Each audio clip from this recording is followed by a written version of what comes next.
Thank you so much for joining us. We're here today to talk about Claves, a new textbook by Susana Pérez Castillejo. Professor Castillejo is an associate professor of Spanish at the University of St. Thomas and a co-founder of a global educational technology company. Claves is the first Spanish business textbook to combine professional and intercultural skills. For this webinar, please use the Q&A function to enter your questions, and they will be answered at the end. Thank you again for being here, and now I will turn it over. Hi, hello everyone. Thank you for joining us. I'm gonna get started sharing my screen and talking about my book.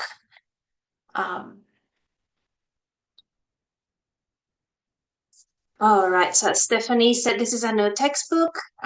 It's for advanced business Spanish courses, and the book has a focus on pragmatic competence and intercultural communication. So who is this textbook for? What kind of students?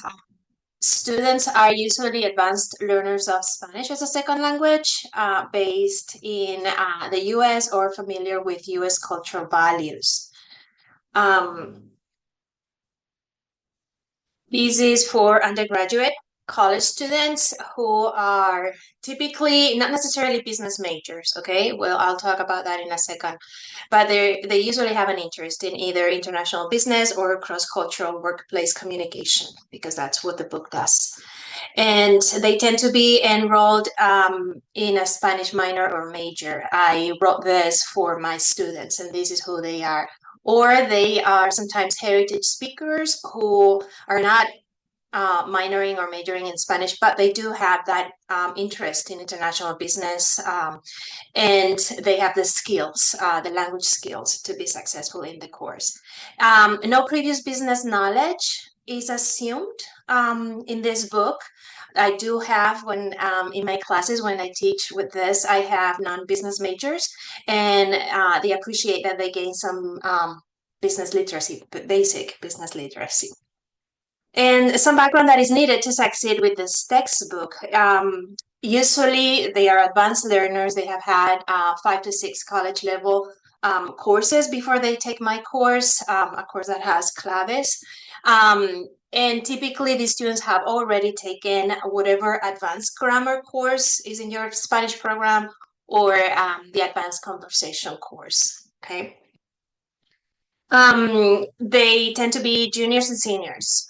So they have already taken English writing courses. So that's an assumption that I can make when they write reports in Spanish, that they have those discursive strategies in place.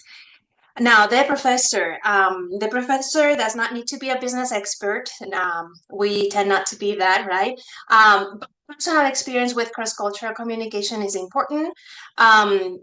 We are second language teachers. We have had those experiences. So it is something that we can relate to when teaching with this textbook. And here I'm going to explain a little bit the structure of the textbook and what's in each place. So the content and how that is applied. There are 8 chapters in the book, 8 chapters, and each of those 8 chapters has 3 parts, 3 keys. That's claves, Español. So one of the keys, the first one in each chapter is intercultural key, so clave intercultural. And that's where I cover cross-cultural communication theory concepts in a very accessible way for undergraduate students that are learning Spanish as a second language, right? And some of those concepts include rotation, power distance, politeness theory, personal distance, and all of those as exemplified in business scenarios, okay? Because it's a business Spanish course. The way this content is applied is through case studies, discussions of the topics, and the instructor's manual also has suggestions for each chapter for TEDx videos produced in Spanish-speaking locations. Okay. Then the second part of each of the chapters is clave lingüística. And in this part of the chapter, there are readings that include business-related vocabulary. contextualize, right? And the vocabulary, the themes include workplace skills, company structure, human resources, communication technology, marketing and advertising, international expansion, finance, and socioeconomic indicators. And the way students apply these words, right, and these expressions is through communicative activities. Well, I'll show you some examples. Information searches, I send them online to real websites of real companies in Spanish-speaking countries. And they also analyze data, business data that come from real sources, either government data or nonprofit data, company data that are public, okay? And our instructor's manual also has a list of repositories, places where you can find data for students to analyze. And the third part in each of the chapters is clave comunicativa. Here is where the book covers cross-linguistic pragmatic concepts that are important in business communication and how they vary, right? Language to language and within the Spanish-speaking world. That's also important in Claves. And they also work with business communication samples in Spanish. And you have different, like resumes, but then also professional email, etc. And the way this is applied is through role plays, or written and oral assignments, textual analysis, comparing target language samples with how those would be in English. So this is the basic structure of the book. Now, what pedagogy went into it? It was designed to be covered in one semester, okay, and the typical semester-long college course. And I wanted to cover the 4 skills, integrating those. And also I wanted to focus on a diversity of perspectives. Sometimes the research piece is very much focused on US-based research. And for me, it was important to also include non-US sources for the theory, and also, Hispanic and non-Hispanic.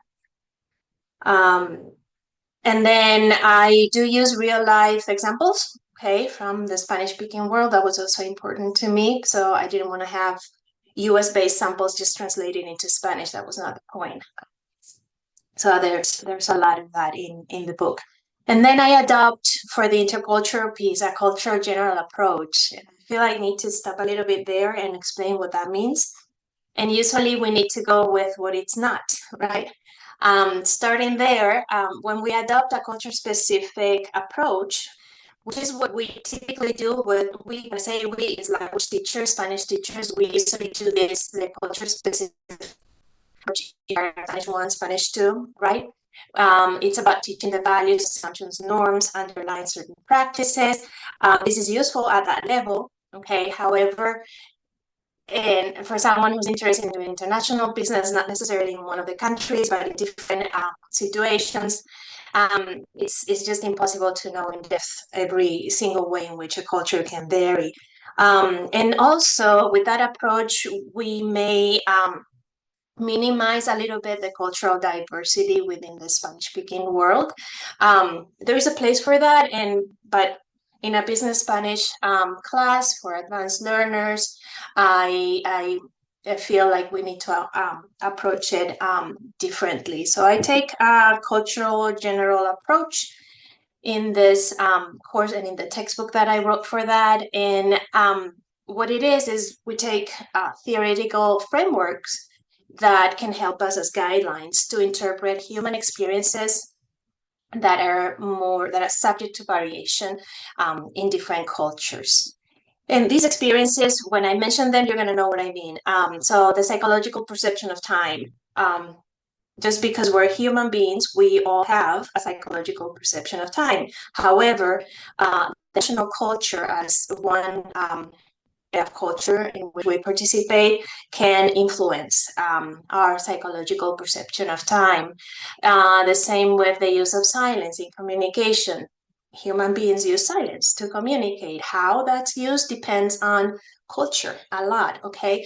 And as I said before, And I mentioned that in the book, national culture is just one of the spheres of culture in which we participate. And I tell this to my students, and it's in the textbook. We participate in other forms of culture as well. Religious culture, there's gender culture, there's professional culture, but the book is about national culture because that's it's for international business and that kind of thing. Other areas that are subject to cultural variation can be the notion of leadership. Who is a good leader and who isn't, right? Trust, how to build trust. Respect, how is that interpreted and manifested, right? We all want to show respect. We all want to be respected, but what that looks like varies by culture. So that's the cultural general approach. And now I'm going to talk a little bit more about that specific area. I'm going to talk about clave intercultural, and then I will talk about clave lingüística, and then clave comunicativa, the three major components of each of the chapters, right? So in chapter 1, it's an introductory chapter. So we talk about what culture is, the many definitions it has had, and then what we mean by intercultural competence. And we bring it down to business, right? When we talk about the role of global competence in business communication. And the second chapter focuses on attitudes towards power and authority as two cultural dimensions. And we talk about how that affects how leadership is interpreted and manifested. Chapter 3 is here, that's where we cover the psychological perception of time and how that may affect how we understand punctuality and organization across different national cultures. Chapter 4 is about the use of context in communication and how that affects when direct communication may be more appropriate than indirect communication, and the opposite, when indirect communication may be more effective. And then chapter 5, the perception of the individual and the group, and how that relates to teamwork and incentives, how those are manifested and interpreted. Chapter 6, about the use of personal space to communicate. That's where we talk about politeness. We all want to be polite, but what polite is may depend on cultures. And then if you see from chapter 2 to chapter 6, all of those are cultural dimensions. I explained that concept in the book. And then chapter 7 takes a different approach and looks at culture as a system. And we do that.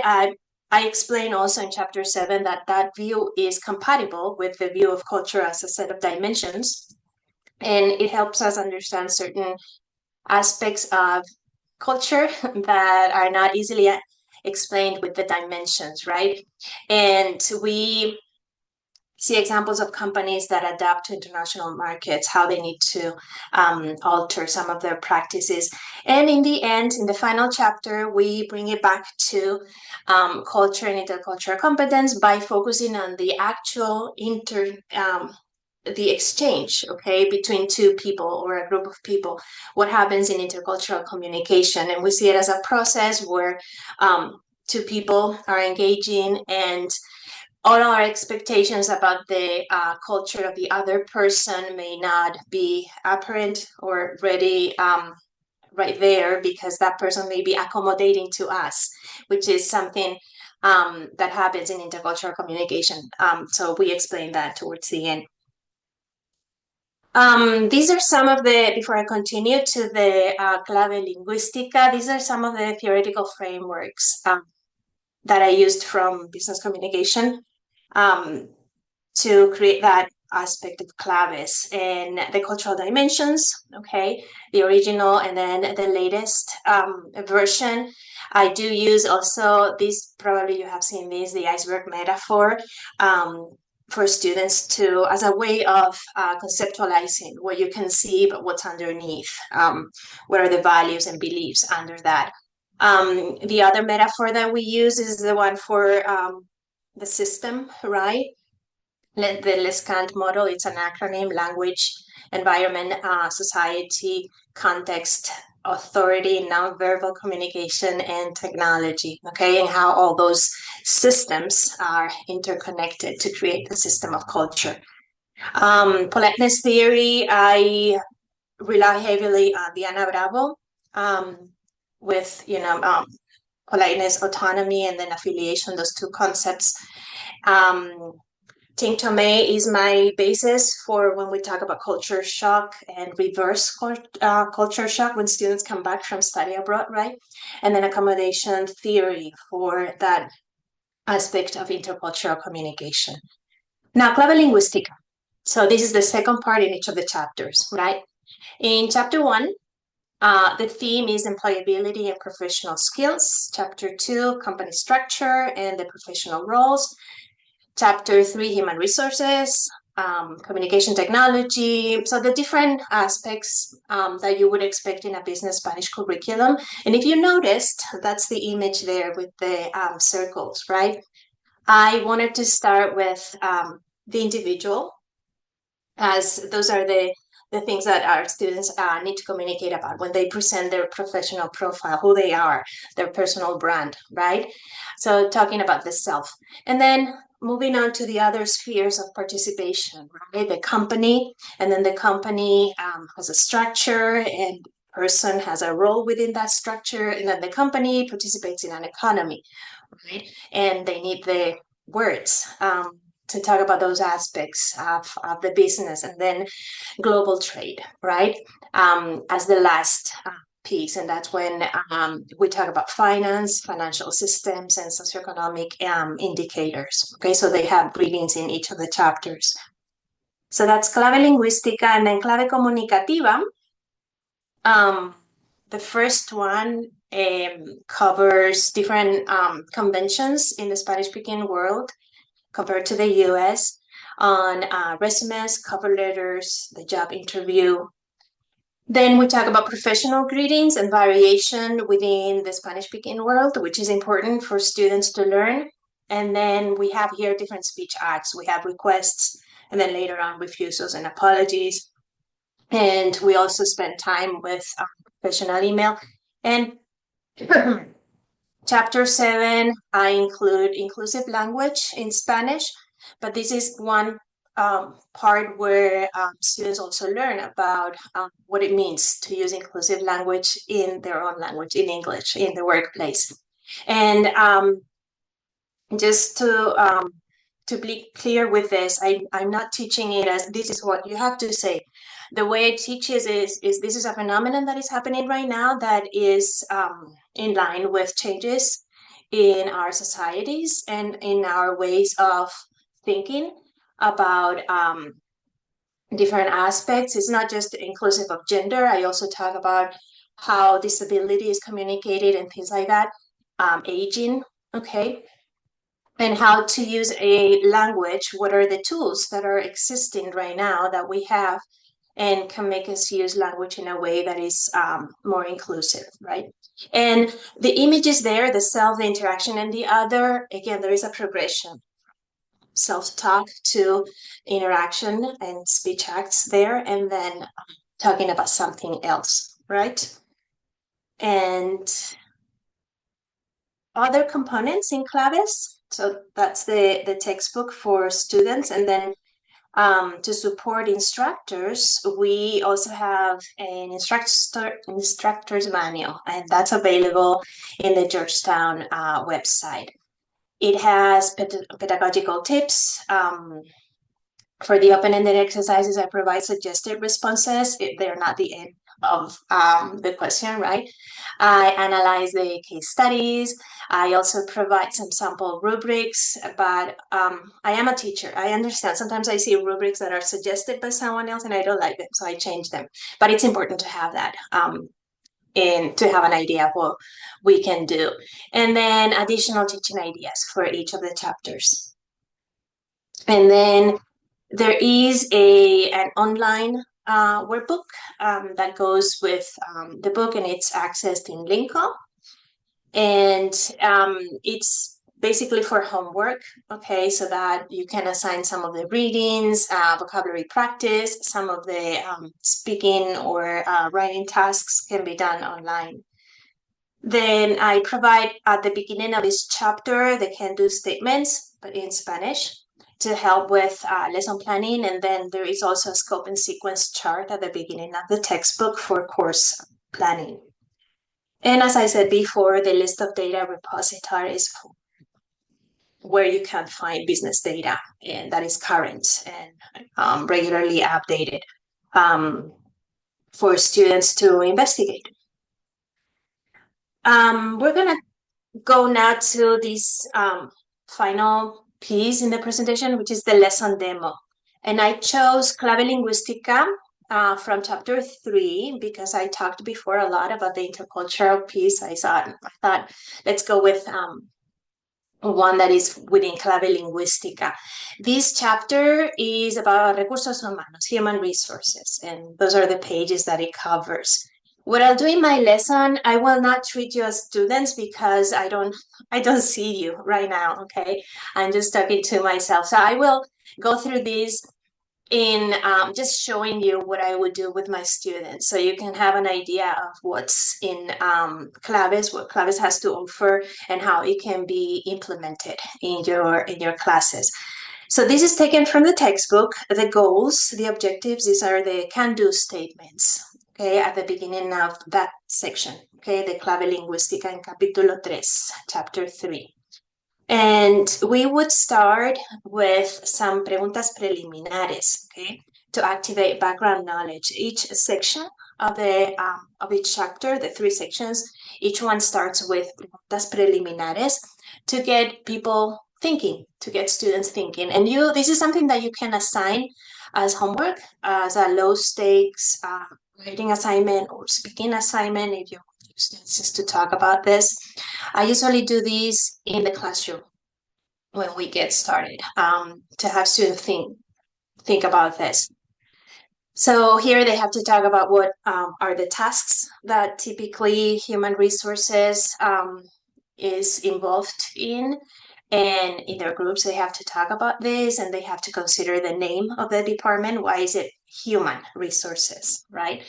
And then I send them to the website of our university, to the human resources side, and they have to see which tasks they are engaged with that the students hadn't thought about. All right.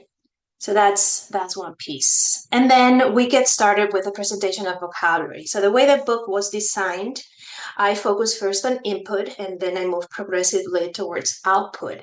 So in the lesson that goes on in the classroom, I also follow that progression from input to output. So that's how you're going to see it here.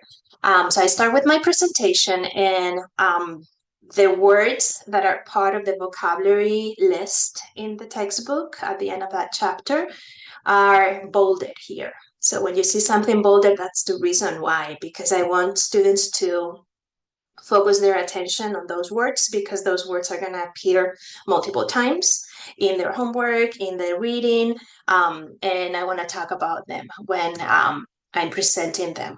Okay, so focusing students' attention, drawing their attention to that.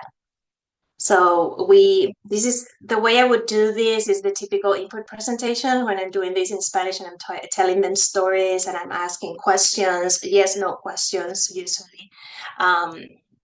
So what is done for time management? What are some of the tasks related to time management that human resources is taking charge of, and all of those words, right? And we talk about permisos retribuidos, right? Paid leave, okay? And what are different types of paid leave? And here I start supporting the input with images as well, okay? And these are different types of leaves that you have and that human resources has to manage. And all of the bolded words are part of the lesson. And then we talk about this specific word and how it can vary. Its interpretation varies depending on the dialect. And I talk about 2, Argentina and then España, and how it is viewed in different places. And I show examples. Now, this is not in the textbook, okay? This chart here, presentismo y puntualidad, this is taken from a newspaper, I think, And then I just use it in my presentation for the vocabulary in class. Okay, so this is how I'm doing input that phase.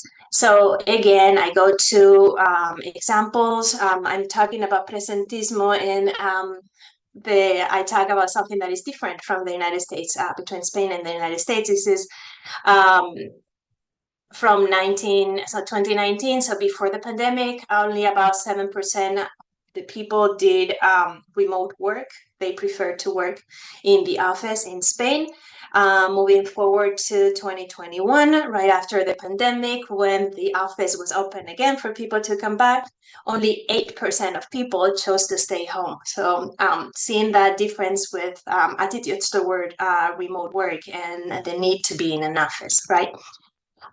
Some risks of presentismo, and again, I keep, input presentation, keep repeating those words so students can see and pay attention and hear them. So I keep showing examples of real world, like journals and all of that, and then ausentism, and all of those words that are new and that they're going to see in the reading. I'm just presenting, lots of input. This would be the first comprehension check. Okay, the students would get here, and I would tell them the way they would do this in class is, okay, take a couple of minutes with another person and see if you can match which words are closely related in meaning, right? So, for example, the first one, permiso por enfermedad, would be related to permiso por salud retribuido, right? And this would be the answers. So after the students have done that, this would be the how they would check their answers. And then moving on, more input, right? We start talking about other tasks that HR usually takes care of, recruitment. And here again, I'm supporting the presentation of input with images, and the same here. And then we start talking about salarios, remuneración, so different cognates, and trying to explain what different synonyms might be. And then we have that word nomina, and I stop there because I use it in the textbook, and I stop there because it has different meanings, and I support that with images, right? So it can be the amount of money that you make, but it can also refer to the pay stub, the actual document, right? Or it can be the list of names that, like the role, okay, with the names of the employees that work there. And we keep presenting input as we move on, okay, towards greater and greater output. And another comprehension check. So here they have to tell me what are the typical functions of HR. This is something that I had been talking about. Now they see it, they're reading it, and they need to decide which ones. So again, very structured input. This is output that is very guided. Okay, they're just saying yes, no, this belongs or this doesn't, right? So still not doing a lot with output. That will be in a second. So when they're done with this activity, I give them the answers, right? We move on to the last part of the input presentation. And here in the textbook and in this presentation, I talk about relaciones laborales versus recursos humanos. What are those two things? And relaciones laborales, labor relations, has to do more with the legal aspects of the relationship between the employee and the employer. And then we talk a little bit about convenios, okay? Convenios colectivos, which is collective bargaining, and some of the students are not familiar with that, so we spend some time talking about what that is, and especially how that plays out in Spanish-speaking countries. Here I have an example from Peru when we talk about it in class, and these are some of the things that make part of a collective bargaining agreement, right? Some of the things that, and of course, we talk about this in Spanish, and I ask yes, no questions for my students, understood, not understood, yes, no, that type of thing.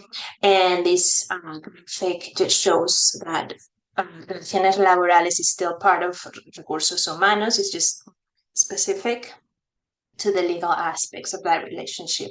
And that's also part of the textbook, the reading that they're making, okay, when they're doing when they're at home. And again, final comprehension check before moving on to the more open-ended output phase, okay? And they have to say which of the tasks are typically associated with relaciones laborales when they discuss this. And again, their output is very guided. They're reading at this point, right?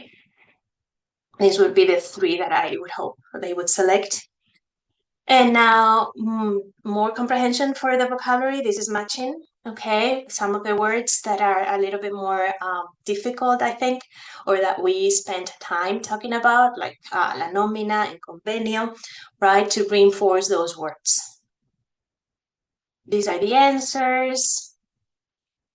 And then output, the output phase. And I'm going to get out of this presentation to show you a part of the book and a part of the instructor's manual that are dedicated to this output phase, where students are creating with the language using the vocabulary, the expressions, the cultural knowledge that they have been exposed to throughout the input part. So let me get out of the presentation and first go to the textbook. And what I have here for textbook is, these are the proofs, okay, but I think it's the same size, so the same page. So on page 53, for example, this was a reading, okay? This is what I'm showing now, the reading that they can do before the class, where I present the vocabulary, or after. Usually in my class, I prefer if they do it after, as reinforcement, but it can be done before. And then there's a reading comprehension check and vocabulary exercises that they can do online in Linko, okay? So one of the output activities, this is in the textbook. In this activity, they had to be online, go online, choose one country, okay? And search the internet to find how many days of paid holidays are legally, those companies are legally required to offer in that country, and what are some of those vacations, okay, that are mandated by law and which are optional that the companies can offer, and what are the typical days that are holidays, official holidays in that country, and what is celebrated or commemorated in those days. And then different groups work with a different country. I typically assign those, and then the students choose, and they share in the class, and that's how they learn about different Spanish-speaking countries, right? What is celebrated in each one. This is an activity that is Datos del Mundo Hispano. Every chapter has one of those activities where data from a Spanish-speaking source, okay, usually the government, is presented, and then students have to analyze it somehow. And this one has it's like the Social Security Administration in Mexico, okay, data that comes from them. And this is the, I have to say, these are the proofs, okay. The book looks slightly different because the data that goes with this in the proofs made it down here. We changed it, okay. So these are the data, and I need to look at this and then answer some questions, okay. And this is about the accidents that can happen at work and what are some of the consequences, right? And we have to talk about maximum, the work day, okay, the maximum hours, what type of leaves in each of the industries the employees are entitled to, and how about schedule flexibility and all of that thing. And then in the third one, they have to focus on labor relations and the workplace legislation in different countries and how that varies. So rather than me writing about it in this book, because the moment I write about it, in 3 months, it might change. As governments change, labor legislation changes, so it would become obsolete. Rather than having that, what I decided was to create activities, and it's related to legislation, but it can be related to other things. Just creating activities where students have to search online and see what are some of the differences among countries. So here they need to choose a country again and look for what is the maximum workday in that country or week for that country. How about minimum salary? What are some of the benefits, okay, that usually companies have to offer? And those are in the textbook, okay? And this is the vocab list that I mentioned before. And then extra activities that can be done. This one, what I'm showing now is the instructor manual, okay? And these are some suggestions for other activities that can be done in the classroom for Clave Lingüística, specifically for chapter 3. And here, what I suggest is a role play, okay, of an employee having a consultation with a specialist in human resources, and they're asking about different things, okay? So it's a role play that's there in the instructor manual that you can use, all right? And there are different activities also for Clave Intercultural and then for Clave Comunicativa. So that's everything I have. And I think I'm going to stop sharing my screen, and I think this would be a good time for questions. Thank you so much, Susana. The question I have here is from an anonymous attendee saying, my classes meet 3 times per week. How much time would you recommend to cover each chapter? Is each chapter more or less the same length? Yes. So my classes meet for a total of 3 hours a week as well, and just in 2 days usually. And I wrote it so that I would dedicate about 2 weeks per chapter, sometimes a little less, depending on how much I do online and how much I prefer to review. So usually plan to have 3 or 4 classes in person, and then what you can do online. And yes, each chapter is about the same length.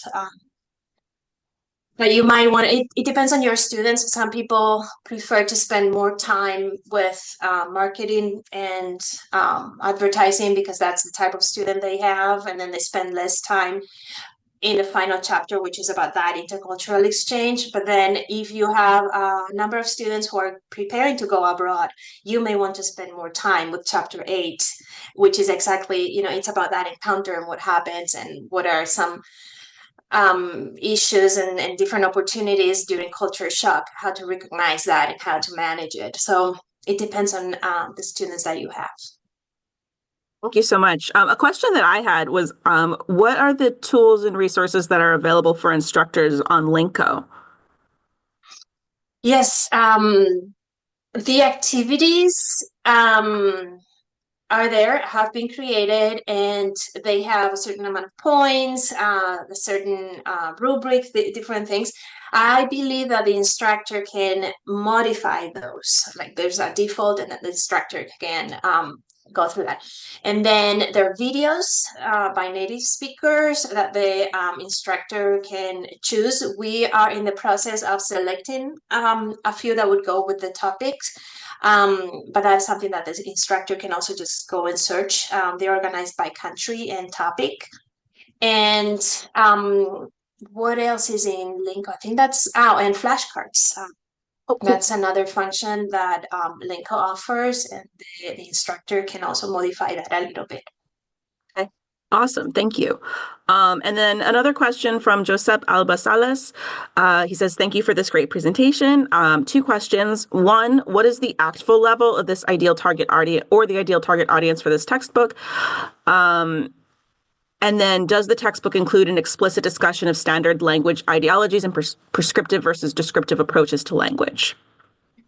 So first, the level, I would say low advanced. A high intermediate student would have a hard time. They would be able to access the text. They would have a hard time with the speaking activities. So I would say low advanced. And then an explicit discussion of language ideology. what I go with when in the section where we talk about in chapter 7, inclusive language, I do cover maybe 2 paragraphs to make it very accessible. So only about 2 paragraphs where I talk about language as a system that is embedded in other systems, like social system, and that's what gives way to an ideology, right, about language and how what we call, ageist language or sexist language is just one way of using language that is the product of a specific worldview and a specific ideology. So that's how I explain it. And then I go into we can use language in a different way if we don't want to reveal those or promote those ideologies. So that's the only reference. There is no explicit reference to prescriptive versus descriptive, because that is something.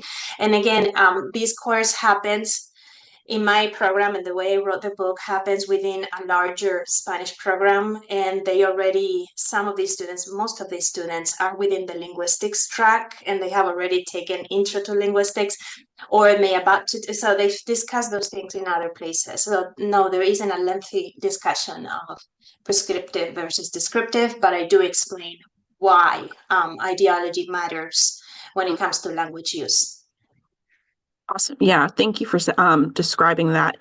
It looks like those are the questions. Thank you so much for this presentation. This has been so great and helpful. For anyone attending who might think of questions later, of course, please feel free to email me at the email that was in the invitation, and I'm happy to pass them along. This webinar recording will be made available on YouTube, and I hope everyone has a wonderful day. Thank you.